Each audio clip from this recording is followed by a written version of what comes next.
In my opinion, Leffen's political cons began in 2017, and they all started with when I needed to legalize the box controller I'd been designing. The box has gone on to help thousands of Melee players in need of an ergonomic controller, and so thousands of careers were on the line back when its legality was being decided. But Leffen didn't care about that. He wanted me gone, and so he was going to get the box banned at any cost.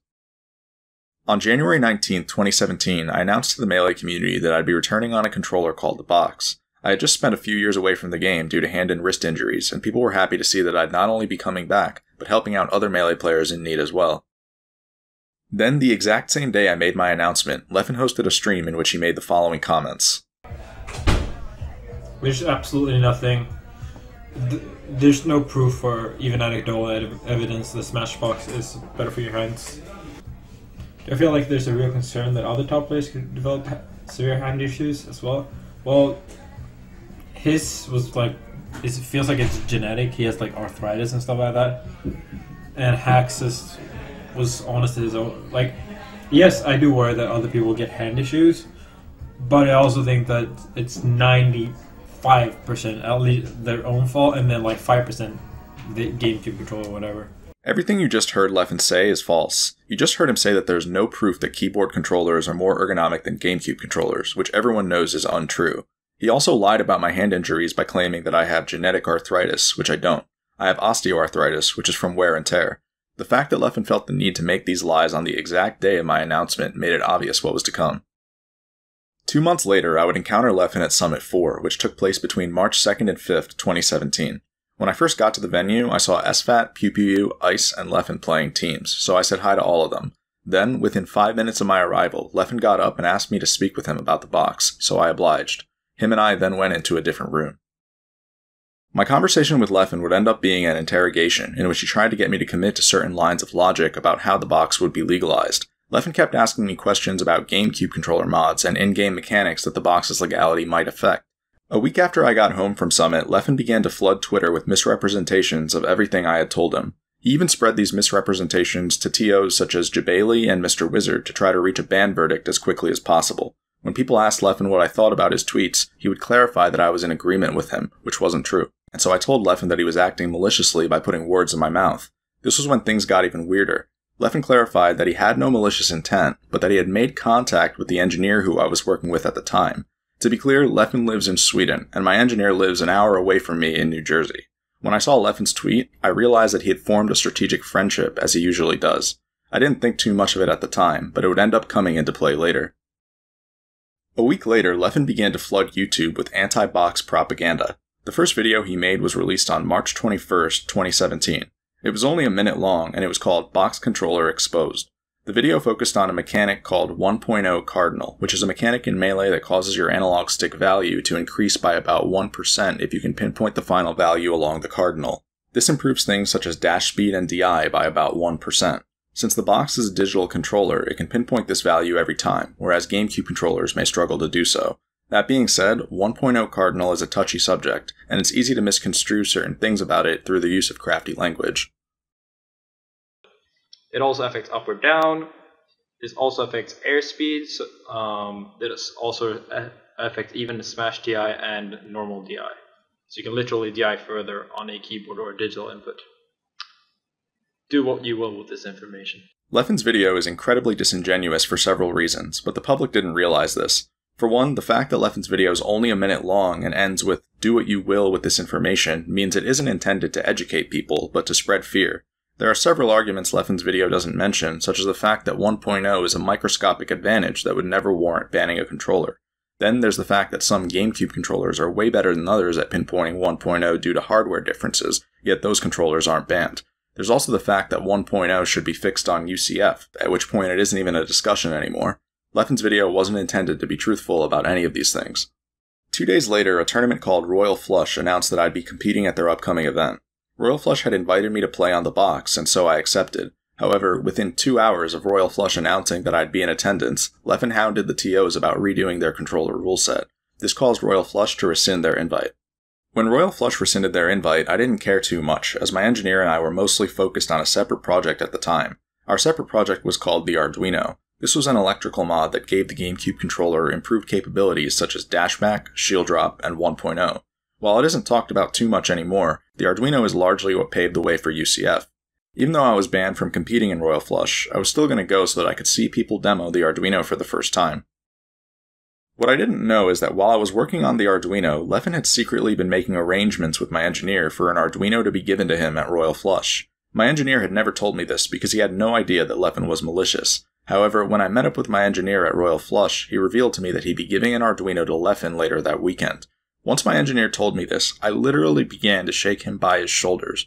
He refused to believe me that we were being sabotaged. I still remember my engineer saying, "I'm sure he just wants to try it out," as if Leffen was just another customer. I had to make it clear to my engineer that he didn't know who the fuck he was dealing with. I then forced him to give me the Arduino back. Later that day at Royal Flush, I found myself sitting next to Leffen in the Friendlies room. Armada, Mike Hayes, and Captain Smuckers were there as well. Between everything Leffen was doing, I had begun to reach my limits. I confronted Leffen about the fact that he'd been pumping out propaganda on YouTube, but the moment I did this, he started screaming belligerently to muffle my voice. Leffen then ripped his controller out of the setup he was playing at and started to walk toward the exit door as to avoid having the conversation with me.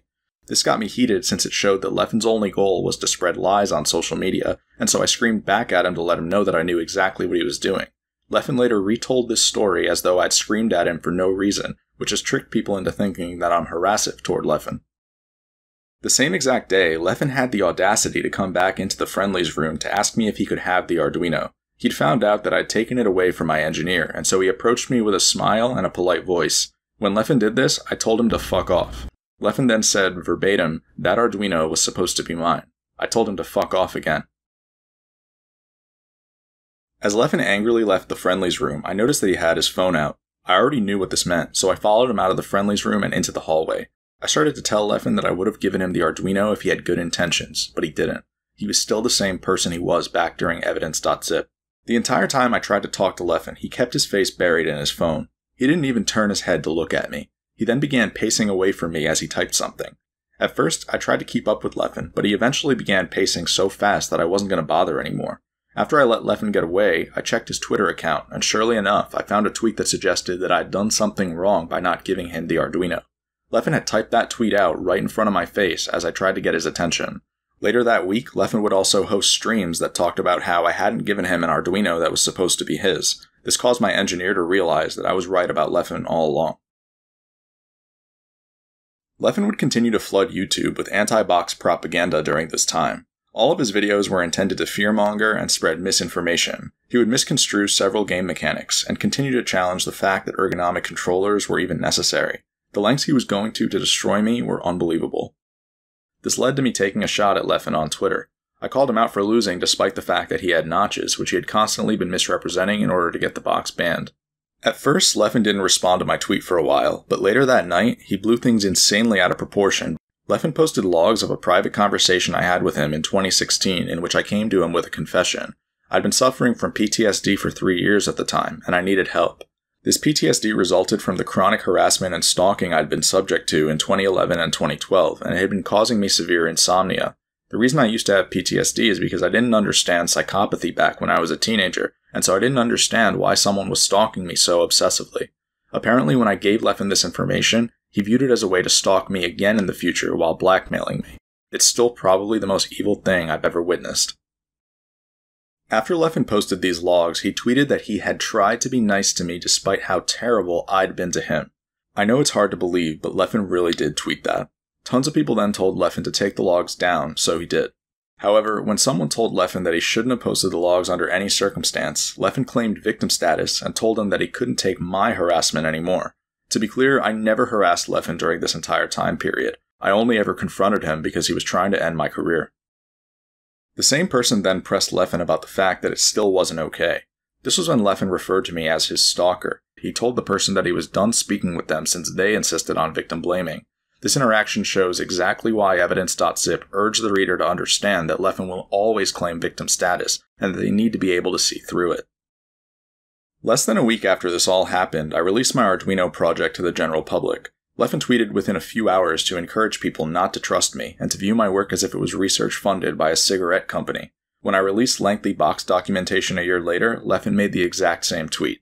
Ironically, my box documentation contained nothing but factual information. There was even a long chapter on 1.0 Cardinal, the mechanic that Leffen had spread propaganda about in order to get the box banned. If not for Leffen, I never would have had to write this chapter, but I needed to debunk all the lies he'd been spreading. Leffen ultimately failed to ban the box, but his intentions were clear the whole way through. He wanted to remove me from the community at any cost, even if it meant banning a controller that thousands of people would end up needing. Looking back at it, Leffen's success would have been catastrophic. It would have cost so many players their careers. Leffen's usage of the common enemy strategy began in 2017 when he realized how good of a target Hungrybox was. HBox's popularity had started to dip after the Big House 7 because of how much he'd been winning at the time, which made him vulnerable. Leffen had been knocked out of this tournament by HBox, but you could tell from his post-game interview that he had nothing but good things to say about him.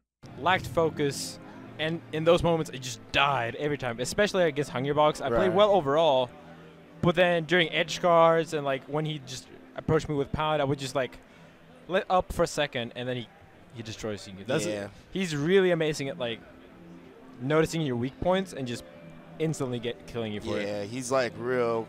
Dude's reactions are crazy. Yeah. It's like there was one moment you just like did like a spot dodge. A few weeks after the Big House 7, Leffen's con began when he abruptly decided that HBox was killing Melee. The same person who called Leffen out just a few months earlier for blackmailing me pointed out how much of a U-turn this was from everything Leffen had said about HBox in the past, including during Leffen's Big House 7 interview. I quickly saw how personal things were getting when Leffen tweeted that HBox is a miserable person and that everyone has a story of HBox being shitty toward them just a few days later. Leffen obviously had no business saying these things given how he's treated people, but by now you should know that there's no consistency among the things that Leffen says. Furthermore, neither of Leffen's statements about HBox were true. Having been a part of Evidence.Zip, I started to become very worried about where this was headed. A few days after Leffen's tweets, the tournament Summit 5 was held in California. Leffen, HBox, and I were all in attendance at this tournament. HBox has been a close friend of mine for many years, so I confronted Leffen on the very first day of Summit 5 to try to defuse their beef, but it was no use. I knew that HBox was being blackmailed, so I repeatedly told Leffen that HBox's sex life wasn't his business. I also made it clear to Leffen that HBox wasn't the only person guilty of cheating, and that Leffen would be a hypocrite if he continued to go after HBox specifically. Leffen blatantly didn't care about any of this. He spoke to me in a deadpan expression the entire time, and gave me responses that kept the conversation going in circles. I left Summit 5 knowing that Leffen was dead set on ruining HBox. As soon as we all got home from Summit 5, Leffen continued to spread rumors about HBox and misrepresent the way other pro players viewed him. When HBox got fed up and defended himself, Leffen immediately signaled to him that he was being blackmailed. This blackmail would keep HBox silent for the remainder of the feud. A month later, Leffen released propaganda in the form of a video called One of the Many Reasons to Dislike HBox. The video depicted HBox as the devil and received about 400,000 views. Unfortunately, not nearly enough people realized how malicious this video was. Within the video, an up-and-coming player named Snowy tells a story about how HBox had been rude to him when they met. Leffen sits next to Snowy and encourages him to keep going as he tells his story. Met him. Yeah, the first time I met him, I asked him for a best of $5 puff ditto, and when he found out that I was a puff, he went his secondaries, he took 2 games, and then after the second game he was like, alright, I don't want to keep playing, and he takes my money, he walks away, and I was wearing the HBox shirt that he made, like the one with the Q. No! Yeah, and he turns and he says to me, nice shirt, and he leaves. It was. Are you? No, there's no way. Yeah, no. I had my friend there. I can. My friend will be here tomorrow. You'll know. Like it was. Dude, this is like a villain story. No. Guys, join the resistance. Not only is the thought of Leffen accusing anyone of being mean toward new players comical, but if you actually look into how Leffen treated Snowy behind the scenes, it becomes clear that Snowy was used. On July 19, 2018, Leffen referred to Snowy as his slave, and on February 7, 2019, Leffen looked to silence Snowy for speaking positively about Jigglypuff. When Snowy tried to defend himself, Leffen accused Snowy of lying. Snowy could also be seen begging Leffen to not influence the community to ban his character. I would end up meeting Snowy at a tournament called Don't Park on the Grass that took place at the end of 2018. I talked to Snowy about the video he starred in, and he told me that he never really meant what he said about HBox. Snowy was mostly starstruck by the chance to hang out with Leffen, and wanted to impress him. Snowy also told me that Leffen was highly abusive toward him, and would repeatedly call him retarded off camera. When I asked Snowy why he would take Leffen's abuse, he told me that being friends with Leffen gave him opportunities, and that it let him talk to other top players in the scene. As you can tell by now, the Leffen HBox situation never made any sense. It was pot calling the kettle black. The most malicious person in the entire community had made up a narrative that someone else was an abuser, and people believed it. As 2018 went on, Leffen continued to do things like censor HBox's name in his Twitch chat and misrepresent their in-person interactions. When Leffen claimed that HBox begged him to be unblocked on Twitter, for example, I happen to know that HBox politely asked Leffen to settle their beef. Leffen then went and rephrased this in the most vindictive way possible. The false narrative that HBox is a deplorable person eventually made its way to commentary slots and news outlets such as ESPN. You can tell from the way Scar and Toph spoke about Leffen that inciting mass hatred was a part of his brand at this point, and that the community would condone it too. A week later at Super Smash Con, the social isolation that was destined to come for HBox had finally begun to manifest. The rank 1 player in the world was rapidly losing his support network, and he was starting to crack. There to capitalize on the situation was none other than Leffen, who subtly encouraged people to deal the finishing blow. Like I said earlier, this was all a calculated attempt to end HBox's career, and it damn near succeeded. To show you how stealthy the manipulation that took place right in front of you was, let's juxtapose Genesis 5 and Genesis 6. At Genesis 5, which took place in 2018, Leffen gaslit HBox by refusing to give him a handshake after both of their sets. This was intended to push the narrative that HBox is deplorable. HBox can't be blamed at all for his reaction to it happening the first time, as he didn't deserve any of this. However, evoking that type of a reaction was all part of Leffen's plan. Oh man, and a down smash from Hungrybox. Really solid 3-0 for him, man. He will move on. Ooh, and Hungrybox to winners finals. That was for winners finals? Yep. Oh boy. Yeah, no. Hungrybox sit clean as usual. That's not a good start. A year later at Genesis 6, and the aftermath of Leffen's behavior was clear as day. Several competitors tweeted in good faith to let the community know that this type of hatred was unacceptable. However, there was a snake in the grass among them. After an entire year of spearheading the movement against HBox, Leffen trapdoored his way out of the chaos he created in order to boost his reputation. Hardly anyone called fraud on Leffen's tweet either, but HBox's mother sure did, and the fact that she of all people called fraud tells you everything you need to know. People don't realize this, but Leffen is the real reason HBox had a crab thrown at him at Pound 2019. Leffen incited violence without ever directly inciting violence. He puppeteered the HBox con from start to finish, and not enough people connected the dots. When Leffen told the crowd to roar, they roared, and when Leffen told the crowd to sit, they sat. The most incredible part is that Leffen ended up leveraging all of this into a hero narrative. The community either never realized how Leffen had mobilized them, or never had the courage to speak up against it, and so they accepted his hatred as the new normal. Years of Research is probably the con I'll catch the most flack for defending, but there's so much worth talking about here in terms of political angles that were never considered. When people look back at Years of Research, they don't seem to remember it correctly, so I want to share a different perspective. You're absolutely not supposed to say what I'm about to tell you, but Salem was conned by Leffen. I discussed this with Mutaking last year, and he agreed. The problem was that Salem went on to say things about the Melee community that couldn't be defended, as M2K put it. M2K and I agreed that Salem was just a nerd who'd been bullied, and said things they probably didn't mean. They became part of Leffen's political agenda when Leffen started harassing them about their opinions on Ultimate with the intention of vilifying someone. None of the arguments Leffen made about Snake being a bad character would end up being correct, but that wasn't the point. Leffen needed to trigger someone quickly, and he would end up doing just that. After Salem posted Years of Research, they ended up losing their entire reputation over the course of 2 days. Normally, I wouldn't have listed Leffen's beef with Salem as a charge against Leffen, but you have to realize that we're now going on the 7th person whose career Leffen has looked to ruin. This is factoring in Chillin, who I put in the same category as Salem. Chillin and Salem weren't necessarily Leffen's political adversaries, but they were still instrumental in Leffen's ascension. Leffen's beef with Chillin was to instill fear and get sponsored more quickly, while his beef with Salem was to milk the Ultimate community of its resources. Salem actually referenced this in Years of Research when they said that there were people who were only interested in profiting off of Ultimate.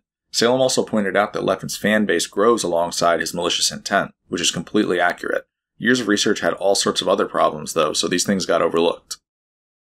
A few months later, Salem lost their sponsor, and Leffen was there to celebrate.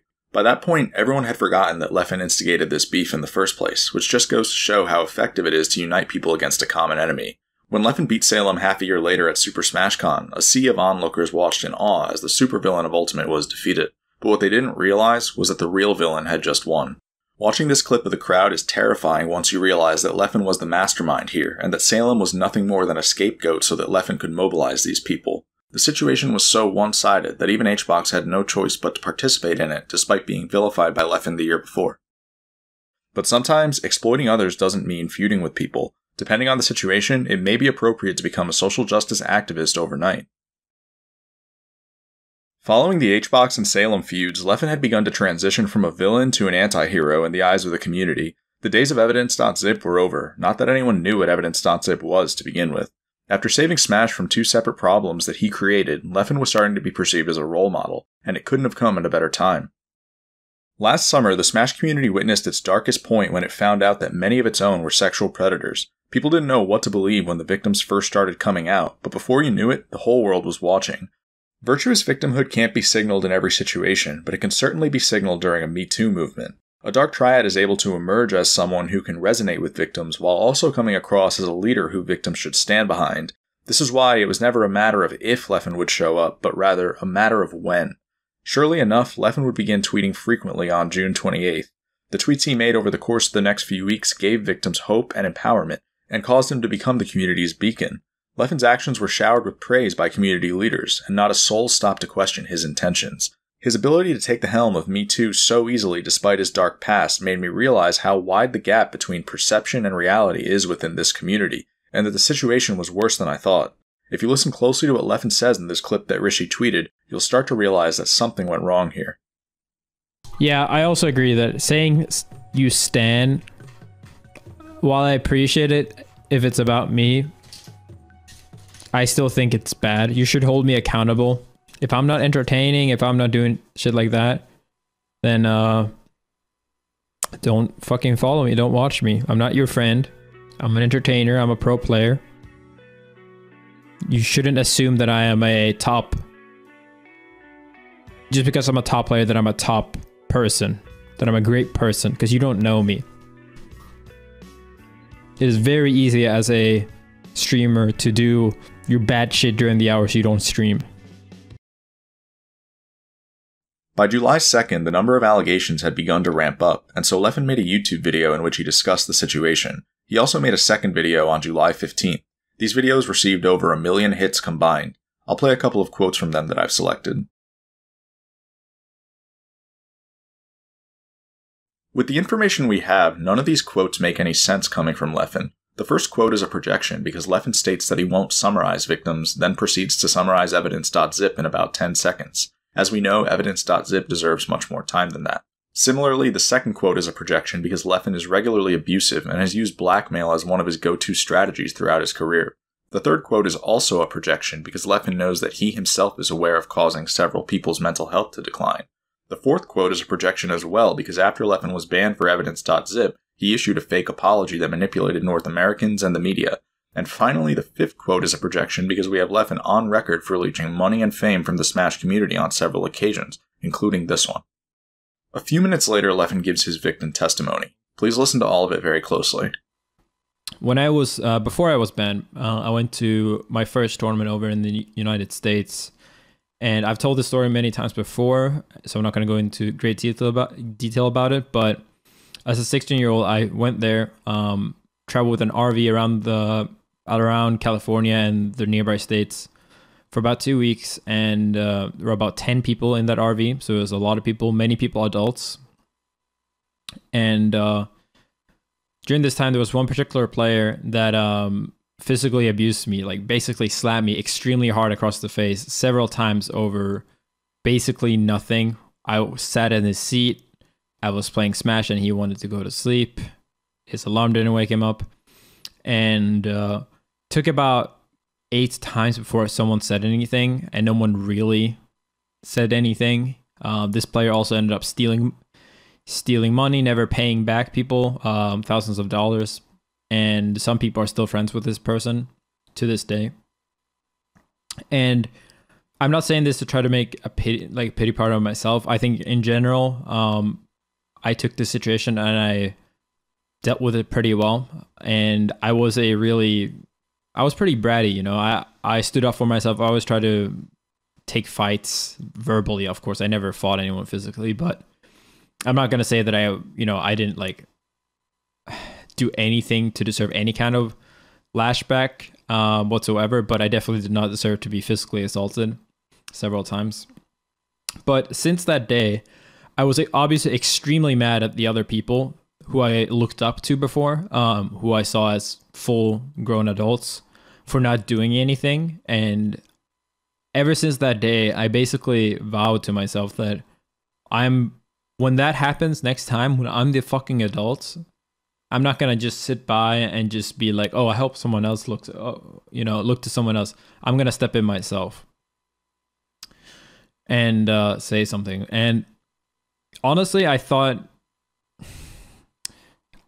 after that happened, I was obviously banned for the whole thing with Evidence.Zip. And that person in particular quit the scene. I stood up for myself when he tried to come back to me.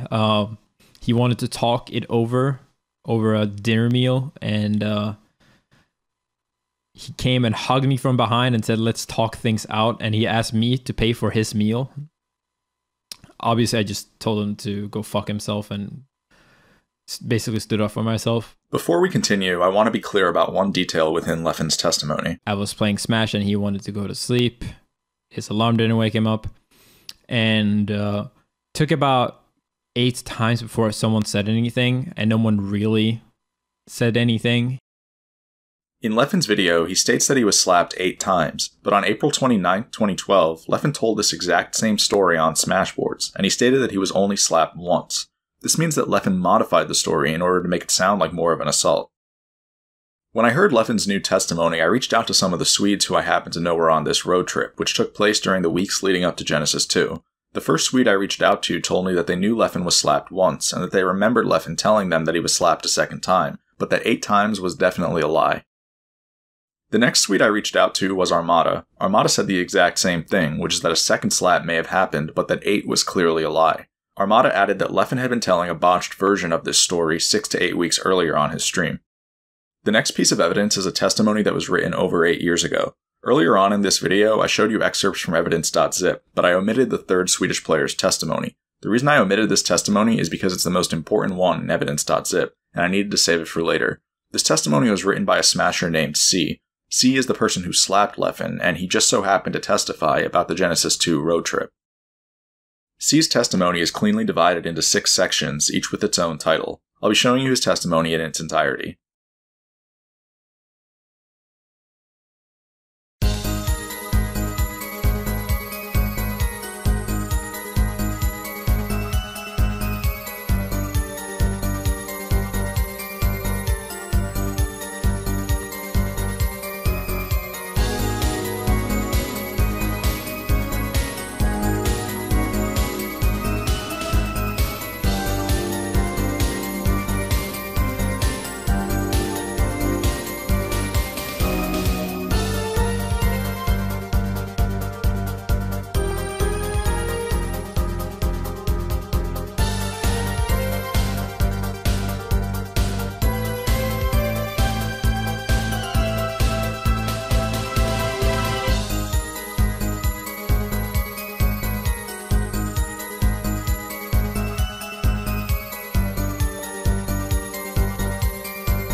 As you can see, Leffen wasn't being anywhere near truthful in his 2020 testimony, but that shouldn't surprise you by this point. Not only was Leffen's testimony filled with several misrepresentations, but he actually seems to have been the abuser in this situation. This past March, I contacted C to ask him if he'd seen what Leffen said about him last summer. C took a moment to watch Leffen's video, then explained that this was a standard victim narrative from Leffen. C also clarified that he had slapped Leffen once in response to extreme harassment. Leffen had tried to sabotage their hike in several ways, as well as the atmosphere of the entire trip. This was after C fought for Leffen to be included on the trip in the first place. While C didn't approve of what he did, he also couldn't say he overreacted, all things considered. C commented that Leffen is highly manipulative and sociopathic when it comes to these things. C pointed out that several smaller details within Leffen's testimony were also lies, and that Leffen had been spreading these exact same lies for years. For example, C had borrowed $600 for this trip, which Leffen rephrased as C stealing thousands of dollars. C had also offered to share a pizza with Leffen, which Leffen rephrased as C trying to force Leffen to buy a pizza for him. C then clarified that Leffen had jammed a plane seat into his knee twice on the flight home, which caused C knee pain for weeks. Leffen ignored C's initial request not to do this again, which is why C slapped him a second time. Leffen left this part of the story out of his video. From there, our conversation shifted to the fact that Leffen has caused people like me and HBox insane amounts of damage with lies in recent years. C wasn't surprised to hear this. He said that people should have known that Leffen is a pathological liar by now. I then brought up the fact that on top of everything else Leffen's done, hijacking a Me Too movement isn't a joke, and that Leffen turned out to be an actual threat to society just like Evidence.Zip prophesized. C agreed, adding that Leffen potentially deserves to be in jail seeing as how he tries to ruin other people's lives and reputations. I'm inclined to agree with C here for anyone wondering. There's this saying that I like that is, all it takes for evil people to succeed is for good people to do nothing. And I really do think that's true.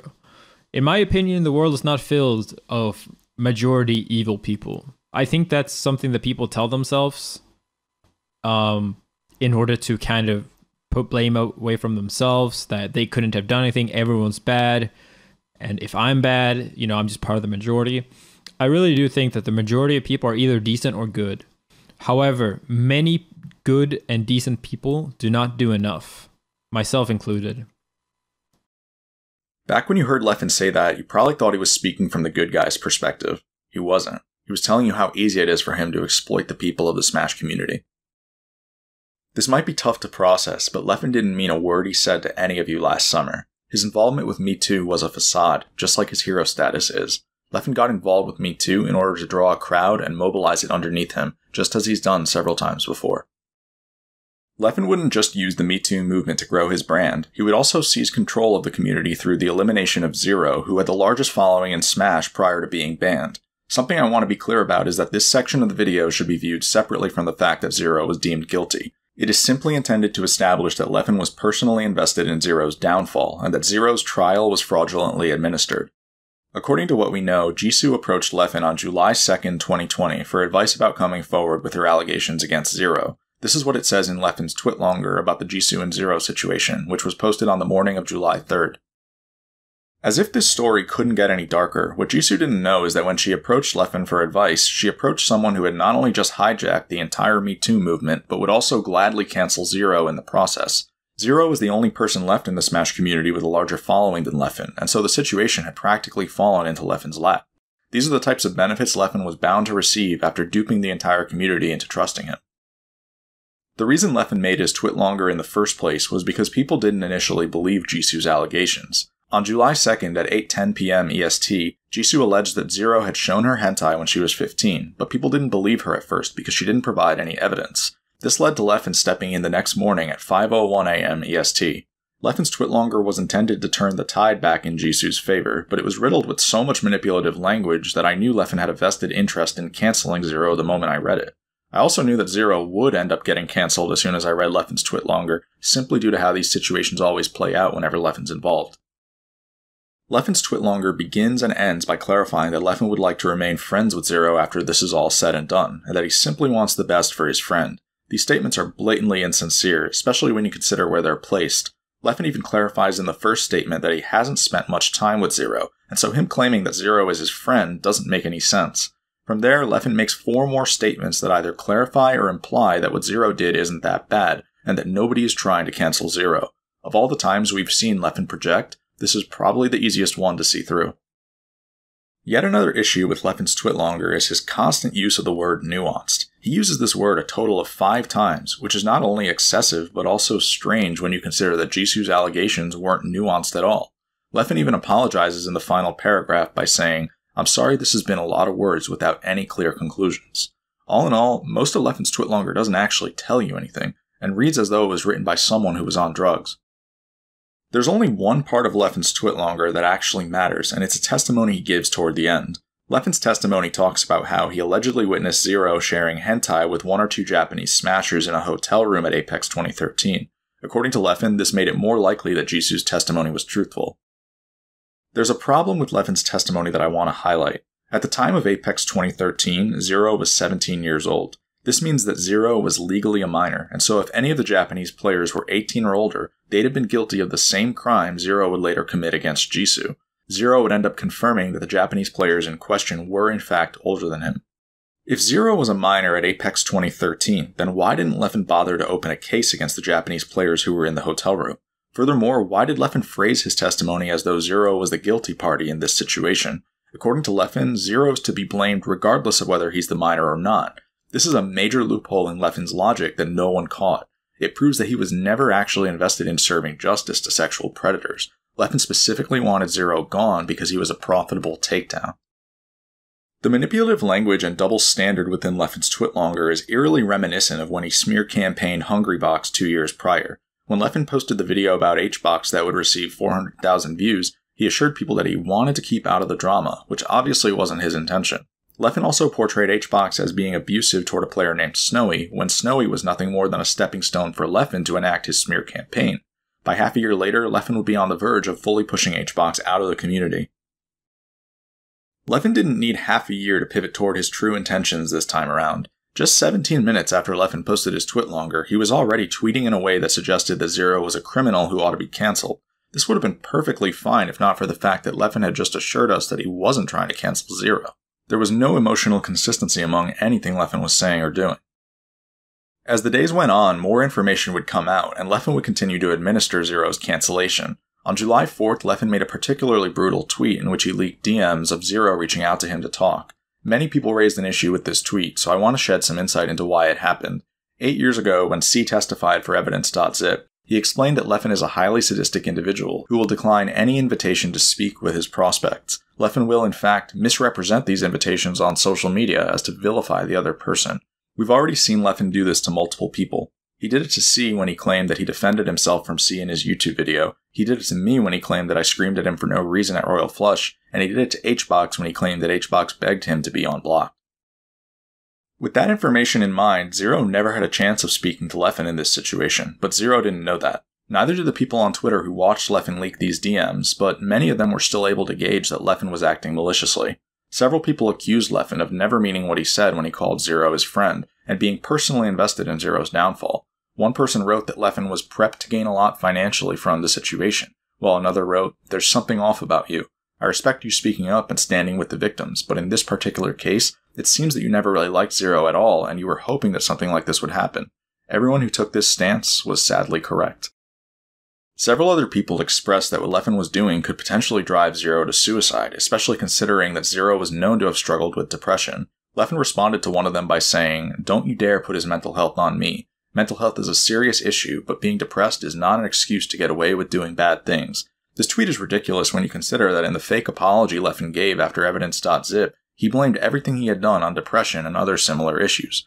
Just because Leffen included a disclaimer that said he wasn't trying to excuse anything doesn't mean that his intention wasn't to do so. On July 9th, Leffen would make another antagonizing tweet in response to Zero announcing that he was in therapy and looking to better himself. Leffen wanted to make absolutely sure of the fact that Zero was gone for good, no matter what toll his actions took on Zero's mental health. Unsurprisingly, it was later revealed that Zero had entered a suicidal state following the events of last summer. All eyes were on Leffen when this news came out, and so he responded by saying that he wished Zero well. Amazingly, this was all it took for Leffen to take the target off of his back. As someone who's dealt with Leffen firsthand, I need you to know that he would probably prefer if Zero was dead. I say this because back when Leffen blackmailed me about my mental health issues, I remember thinking to myself that there are plenty of people who would have killed themselves in that scenario. Leffen even doubled down 3 years later when Metagame aired by bringing up my issues again as a way of discrediting Evidence.Zip. The point is, Leffen has no empathy or remorse, and only made his tweet about Zero to protect himself. One last thing I want to show you is that Leffen would have gladly used Me Too to take out HBox as well. When rumors of HBox allegations began to spread, Leffen quickly implemented chat commands in preparation for them. He wanted to leverage Me Too as hard as possible by not only taking the helm, but also by taking out both of the people whose social media followings rivaled his. All in all, Leffen's actions during the Me Too movement reveal what a snake he really is, and should leave no doubt as to his intentions.